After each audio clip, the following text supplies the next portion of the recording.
Здесь находится фабрика Меники, как я понимаю, да? Все верно. Конкретно сейчас мы находимся в экспериментальном цехе, который отвечает за создание новых моделей, создание новых коллекций. И как раз таки в этом месте происходит отбор полотен, выбор тканей, выбор цветов, разработка новых моделей, отработка их. Вот. И затем уже после того, как вся работа здесь завершена, модели идут на массовое производство. Здесь в экспериментальном цехе находятся такие полуфабрикаты, то есть не совсем доработанные модели, а уже финальные образцы. Они поступают на массовое производство. Вы нам покажете, где это все. Хорошо, давайте.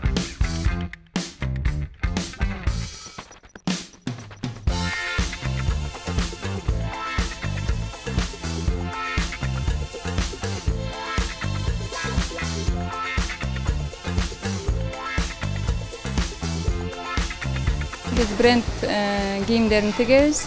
Буюрса жай мезгилин буюмдардын кийимдерин тигип бүттүк. Эми кыш жана күз ассортиментин баштадык тигип. Азыркы учурда биз тиккен кийимдер Кыргызстан ичинде эле сатылат. Анан келечекте буюрса экспортко да чыгарайлы деген максаттарыбыз бар.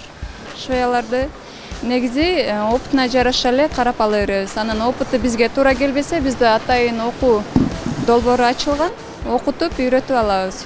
Тиккенди үйрөнөм деген же бир аз тиге алган эже сиңдилер келип сиздерге мектебиңерден окуп үйрөнүп анан бияка иштеп калса болот экен да негизи. Ооба, албетте, бизде тигет элем, үйрөнөт элем деген эже сиңдилерибиз болсо, сөзсүз түрдө биз жумушка алабыз, окутабыз, үйрөтөбүз.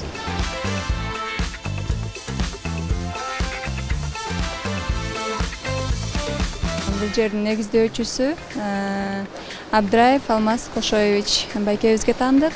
Ал киши ушул фабриканын бренд ачам, атамекендик өндүрүшкө жаңылык киргизем деп өзүнүн мечтасы болчу экен.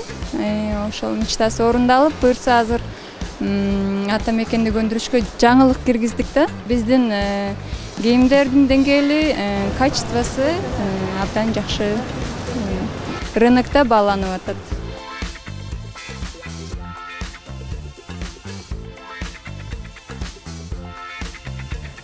Биздин эң артыкчылыгыбыз могу кездемелерди биз башка мамлекеттерден заказ жасабайбыз. Өзүбүзгө даяр кездемелерди өзүбүздүн эле токмоктогу фабрикабыздан жасап, ошого жараша модельдерди тиге беребиз. Ошондо топчудан башкасын баары өзүбүздөн чыгат. Өзүбүздүн атамекендик өндүрүш.